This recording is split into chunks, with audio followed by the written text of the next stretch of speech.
So in this video, I'm going to deal with a really difficult question, something human beings have been working on for a really long time with, I would say, little progress, and that is the question, what is art? Or I've got my shirt on with the alien smoking something, and at the very bottom he's asking, but is it art? So how do we know art when we see it or experience it? And the question is fascinating because it goes right into these three levels of reality. So I've been talking about the superficial, which is a judgment, because I'm dealing with the superficial level in order to organize all this and communicate it to you. So at the most superficial, we have the level of the mind, thinking, language, symbols, but there's nothing tangible to any of it. And that leads us to the tangible part. That's level 2. That's the material world, the world of sensations of the material world.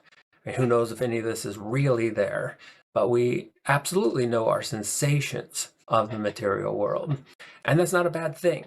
I was discussing this in the last video, and in fact, in this video, I'm going to really show how art, while it exists at level 2, it's magnificent and defines us as human beings, and it acts as a pointer to the deepest level. That's what I've been calling the desert of the real, but there's been all kinds of terms, cosmic consciousness, and you can use any of these. But it's the eternal. It's the world beyond this. It's for a lot of people, for the vast majority of the world, believes in some type of afterlife, and so it's the reality beyond this one. And the definition of art I'm going to give, and I would enjoy your comments on this, is art is anything that takes us or acts as a pointer to take us from level 2 to level 3. And so that cuts across a lot of the particulars. So we could ask the question, what is art? And we could actually answer it at a level 1, the most superficial level, and then we would debate abstractions. But this is sort of a functional definition. It's an experiential one. So by this definition, literally anything. It could be the rain outside, and if that rain outside takes you from being caught up in this material world to something that feels mysterious and vast and eternal and infinite, then the rain is acting as art. And that was a really important thing that we talked about yesterday. Joe Bolte Taylor and I, we were talking about Eastern philosophy. And in some ways, it sounds like, well, we were pointing out some of the limitations of Eastern philosophy, but the point really is that Eastern philosophy itself was only pointers. And so in that way, Eastern philosophy could be a pointer to something beyond.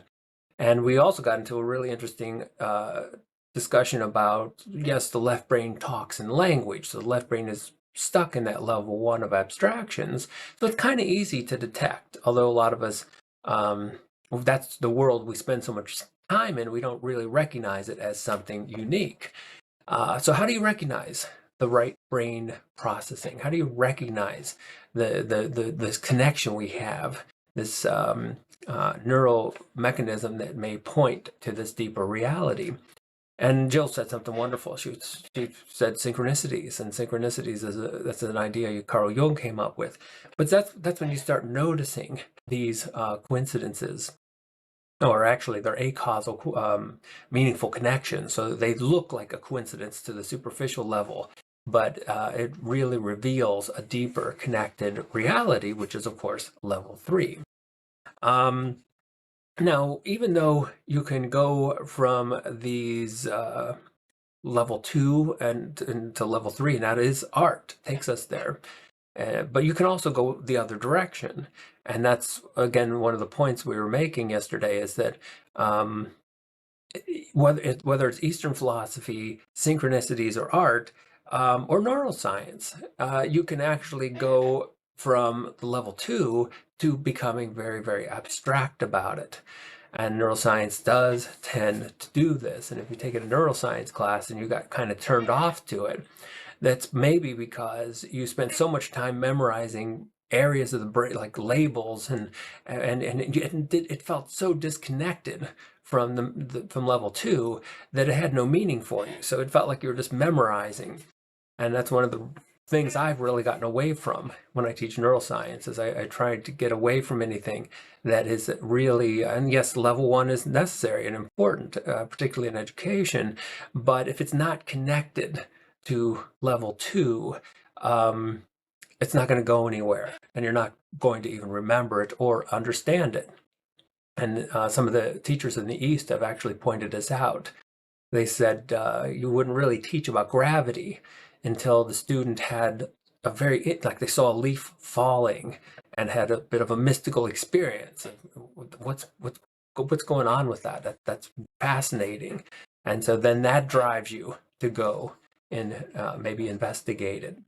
And so a couple other stories about playing with these levels, and uh, again, how easy it is to go from level two, this world, to level one, and how that makes us sort of unhappy.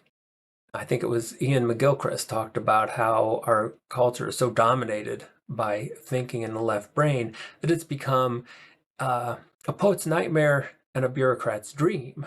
So if you've ever noticed, I think one of the first videos I ever did on this channel was about bureaucracy and how the left brain creates paperwork to create more paperwork, to create more and more abstractions. And then you've probably noticed this at your work. You've got more handbooks and more rules and more abstractions that are trying to control level two, but these almost always backfire.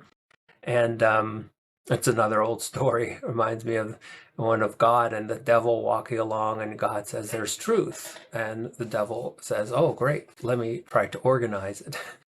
And that's getting at the levels too. So you have a wonderful experience at level two. Maybe it's a piece of artwork and it could take you to level three, but instead you go back up and you start rating it or judging it. And you say, well, I'd give that a 4 out of 5 on this dimension, but a 2 out of 3 on this dimension. And if you've ever seen the Dead Poet Society, there's a wonderful example of this where Robin Williams' character comes out, and then the very first page of the book on poetry is about how to analyze poetry, which is literally going in the wrong direction.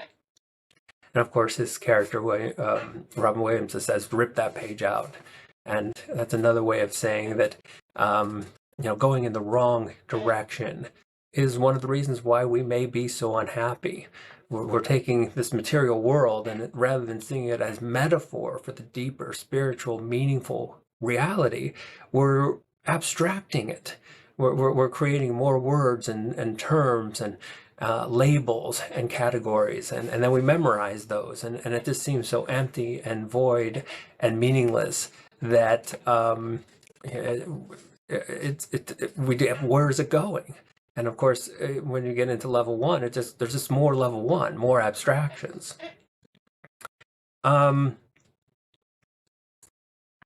There's a classic story in Zen and the Art of Motorcycle Maintenance that is also relevant here. And it's one of the stories that always stuck out. So if you haven't read Zen and the Art of Motorcycle Maintenance, obviously I'd highly recommend it, one of the classics. And in the story, his friend, the author's friend, has a brand new BMW motorcycle, really fancy, high-end, high performance and all this. And the handlebars are a little bit loose. And the author takes an empty beer can, and just starts to cut it up. And his friend is like, "What are you doing with that?" And he says, "Well, I'm going to fix your handlebars." And his friend was completely offended that somehow this beer can, that this cheap beer can, is going to somehow end up in his brand new BMW motorcycle. Now, of course, that's interesting too, because that's exactly, you can go out and buy a fancy shim. It's just going to be the same tin or metal that the beer can is made of. It's going to do the exact same job. But see how level one takes that material reality and it starts doing these abstract calculations. That's why we're in this world of ratings and judgment, and it's hard to watch a video without giving some kind of judgment to it, or you can't read a book now and the first thing that pops up is 1 to 5, because we're taking these experiences we're having at this level and we're taking it up to abstract judgments. And of course, the right hemisphere plays a role in all of this. And I may do a little bit of artwork myself where I have the left and right sides of the brain, and the left brain is in this world of level 1 and abstractions. Level 2 is probably has both sides of the brain, and then really the level 3, the mystical cosmic consciousness, is probably all in the right side of the brain, which is to say, and you don't take that literally. Doesn't mean that it's in the right side of the brain somewhere that we could find it. It just means, again, the right side of the brain is a pointer. And so whether it is Eastern philosophy, neuropsychology, or art itself, if you don't, if you get caught up in the pointer itself, it takes you to level 1. If you go in the direction of the pointer, it takes you to level 3. And that's a really important difference. And so at the end of our conversation yesterday with Jill, I asked her a question about, yes, the left side of the brain talks. And so it's easy to see when you're in left brain abstract mode. If you hear the voice in the head right now, the talking that I'm doing, we could easily keep it at this abstract level. Or we could use it as a pointer to maybe go down a couple. Anyway, the right side of the brain, because it doesn't have access to language, it does understand language, but it doesn't really use language. So how do we know when it's processing? How do we know when we're in that right hemisphere mode? And Jill said something wonderful about synchronicities, which I've had so many wonderful synchronicities. And these are, and Carl Jung, who talked about synchronicities, he talked about them as acausal, meaningful coincidences. So we could talk about meaningless coincidences. That's the left brain not seeing the relationship between that deeper level of reality. But sometimes that level 3, it pops up. And again, that's, of course, where we find art. I mean, level 3 is where all creativity, all art, everything comes from. And then in this material world, once it manifests, then we can use it as a pointer to go back into it.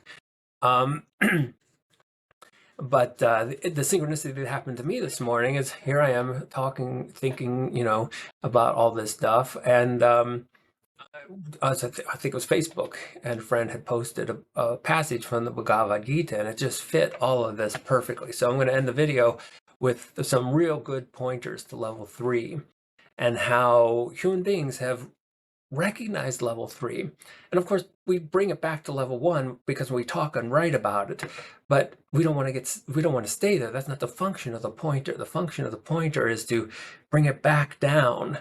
And so when you're reading something, think about a book in reality, in material reality, this level 2. So here's just something existing at level 2. Now we can go in 2 directions with it. We can use it as a pointer to level 1, which is to say we think and conjure up more abstractions about it, or we can use that as a pointer to level 3. Then it becomes art.